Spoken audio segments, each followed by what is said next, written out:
എന്ന് പറയുന്നത് വലിയൊരു ശക്തിയുള്ള കാര്യമാണ്. ആ സത്യം രാഹുൽ മാങ്കൂട്ടത്തിനെ രക്ഷിക്കും. അതൊന്ന് പോട്ടെ. ഇനി വിഷയം എന്താ?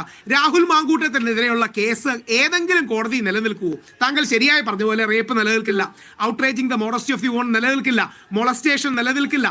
ഏക പറയാൻ കഴിയുന്നത് ഭീഷണി എന്ന വാക്കാണ്. ആ സ്വരത്തിൽ ഭീഷണി ഉണ്ടെന്ന് പ്രഥമ ദൃഷ്ട്യാ പോലും കോടതി എടുക്കില്ല. കാര്യം ഇതിൽ പറയാൻ കഴിയുന്ന ഏക വാക്ക് സഖാവ് സനോജ് നേരത്തെ പറയുകയും ആദരണീയനായ മുഖ്യമന്ത്രി സഖാവ് പിണറായി വിജയൻ അവർ പറയുകയും ചെയ്ത പോലെ നിന്നെ കൊല്ലാൻ എനിക്ക് എത്ര നിമിഷം വേണമെന്നുള്ളതാണ്. പക്ഷെ അതിന് പിന്നിലത്തെ വരി ആ പെൺകുട്ടി രാഹുൽ മാങ്കൂട്ടത്തിനോട് പറയുന്നു, നിങ്ങൾ എന്നെ കൊല്ലുവാണോ എന്ന്. അവൾ വൈകാരികമായി ചോദിക്കുകയാണ്, അല്ല രാഹുൽ മാങ്കൂട്ടത്തിൽ കൊല്ലുമെന്ന് ഉദ്ദേശമല്ല. രാഹുൽ മാങ്കൂട്ടത്തിൻ്റെ മറുപടി എന്താ അറിയാമോ? എടാ നീ എന്താ ഇങ്ങനൊക്കെ പറയണേ, നീ എന്താ ഇങ്ങനെയൊക്കെ പറയണേ? എന്നിട്ട് സർക്കാസ്റ്റിക് ആയിട്ട് തിരിച്ചു പറയുകയാണ്, വ്യംഗ്യമായിട്ട് തിരിച്ചു പറയുകയാണ്, നിന്നെ അങ്ങനെ കൊല്ലാനാണെങ്കിൽ എനിക്ക് എത്ര നിമിഷം വേണമെന്ന്. രാഹുൽ മാങ്കൂട്ടത്തിനോട് ഒരു പെൺകുട്ടിയോട്, രാഹുലിനും ഒരു പെൺകുട്ടിക്കും ബന്ധമുണ്ടായിരുന്നു. ആ ബന്ധത്തിൽ കുഞ്ഞ് വേണമെന്ന് ആഗ്രഹിച്ചു, ബന്ധത്തകർച്ചയുണ്ടായി. ആ പെൺകുട്ടി ഓൾറെഡി മാരീഡ് ആയിരുന്നു. ഇത്ര സങ്കീർണമായ കാര്യങ്ങൾ കോടതി കേൾക്കില്ലേ? മാധ്യമ കോടതികളും മാധ്യമ ജഡ്ജിമാരും കേൾക്കില്ല.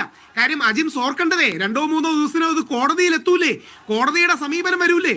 അന്ന് നിങ്ങൾ അടക്കമുള്ള മാധ്യമങ്ങളോട് ജനങ്ങൾ ചോദിക്കൂലേ കോടതി പറഞ്ഞ എന്താണെന്ന്. അപ്പൊ രാഹുൽ മാങ്കൂട്ടത്തിന്റെ കാര്യത്തിൽ ധർമ്മവും നീതിയും നിയമവും സത്യവും നോക്കണം. മാധ്യമങ്ങളുടെ പുരോഗമന കൈയടിക്ക് മഹാത്മാഗാന്ധിയുടെ പ്രസ്ഥാനം നിന്നുകൊടുക്കരുത്.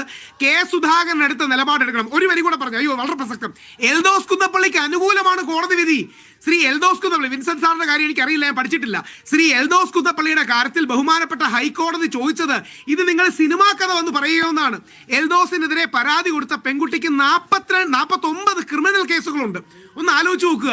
മാധ്യമത്തിലാണ് ഞാൻ വാർത്തയെ വായിച്ചത്.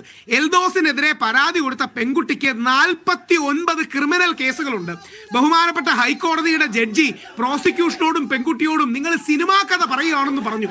അപ്പൊ എൽദോസിനെ അങ്ങ് എന്താ പറയണ, മോശക്കാരനാക്കുകയാണോ? എനിക്ക് അനൂപിനെ വലിയ ഇഷ്ടമാണ്, അദ്ദേഹം നല്ലൊരു ശ്രീനാരായണീയ ഭക്തനാണ് ഞാനും. പക്ഷേ എൽദോസിനെ പറയുമ്പം പ്രതിരോധിക്കേണ്ട നിങ്ങളാണ്, വേറെ ആരെങ്കിലും വരുമോ? ഇനി എൽദോസിനെ അനാവശ്യമായി കുറ്റം പറയുമ്പോൾ എൽദോസിന്റെ ന്യായമായ കാര്യങ്ങൾ, സത്യമായ കാര്യങ്ങൾ, കോടതി പറഞ്ഞ കാര്യങ്ങൾ പറയാൻ ഇനി വേറെ പാർട്ടിയിൽ നിന്ന് ആരെങ്കിലും വരുമോ? ശ്രീ എൽദോസ് ആകട്ടെ, ശ്രീ രാഹുൽ ആകട്ടെ, ഇനി രാഹുലിനെ അദ്ദേഹത്തിന് ഇപ്പം നിലപാട് വേണ്ട. പക്ഷേ എൽദോസിന്റെ കാര്യത്തിലൊക്കെ കോടതി ഒരു പൊസിഷൻ എടുത്തതല്ലേ. ഇത് കോൺഗ്രസ്സുകാർ പറയണം.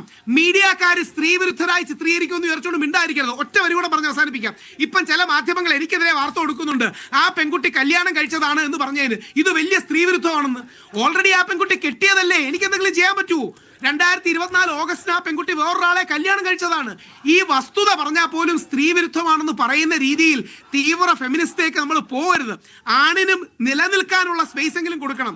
കോടതികൾ രാഹുൽ മാങ്കൂട്ടത്തിന് നീതി കൊടുക്കും, ഒരു സംശയവും വേണ്ട. ശരി, സജീഷ് എന്തോ പറയാമെന്നു.